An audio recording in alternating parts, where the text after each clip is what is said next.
From the best news headquarters in the world, this is Breaking News, a recap. All of today's news from yesteryear. Good evening and welcome to Breaking News, a recap. I'm your host, Jessica Pratt, and sitting next to me is our resident sport reporter, Kieran Hillier. Thank you, Jez. I must say I do enjoy the opportunity to co-anchor the news and report on all the hard-hitting stories of the day.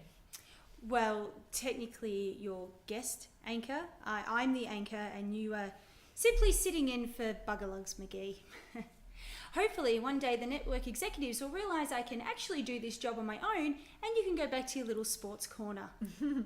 I'm sure Ron and Bob, Mr. Grahams and Mr. Richards, to you, Jess, are just wanting to keep the show fresh and youthful. Either way, Jess, it's definitely a position I could get used to. And you do seem to know a lot about positions, don't you, Kieran? What are you implying, Jessica? On with the news! We start today's bulletin with, here's a surprise, Donald Trump. Trump has made headlines this time for firing FBI Director James Comey, the man leading the investigation into Russia's involvement in the election. For more on this, we cross to our breaking news senior reporter Wesley Newfarmer, live in Washington, D.C. Wesley, can you hear me? Yes, Jessica, I can, but I'll do my best to ignore you anyway. I'm standing in front of the White House in order to add credibility to my report. Things have been happening fast here this week, so I'll be using this White House-approved timeline to recap events for our audience clearly. President Trump did not ask the FBI director to end his investigation into that Russia thing.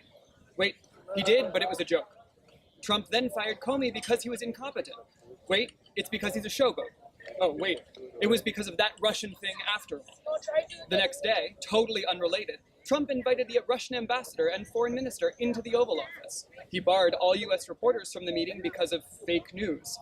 He then proceeded to share classified information with them. This is where the handwriting gets desperate and fades off. Now, is that when staff members started hiding in the bushes? Yes, it is, Jessica, and I can't say I blame them. Reports are circulating about staff members updating their resumes and beginning their memoirs. Wesley, as the current leader of the office sweepstakes of when Trump will be impeached, are you at all surprised by what's going on? First of all, Kieran, may I say how lovely it is to hear your voice. Not too shrill at all. No, I'm not surprised, and my prediction holds firm.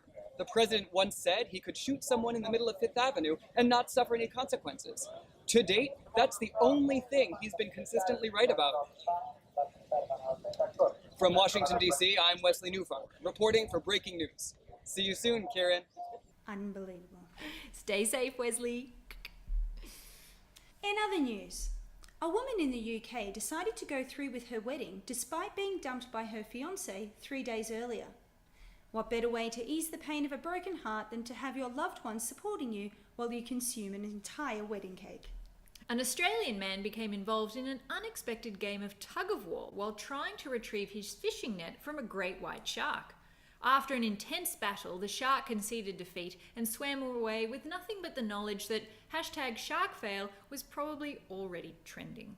In chocolate news, Nestlé has lost a court battle to trademark the shape of their iconic chocolate snack, the Kit Kat.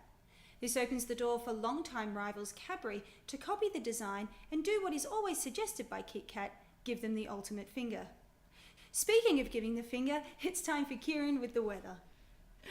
Just like the career of a certain ageing news anchor, it appears the Northern Hemisphere is drying up and making way for summer.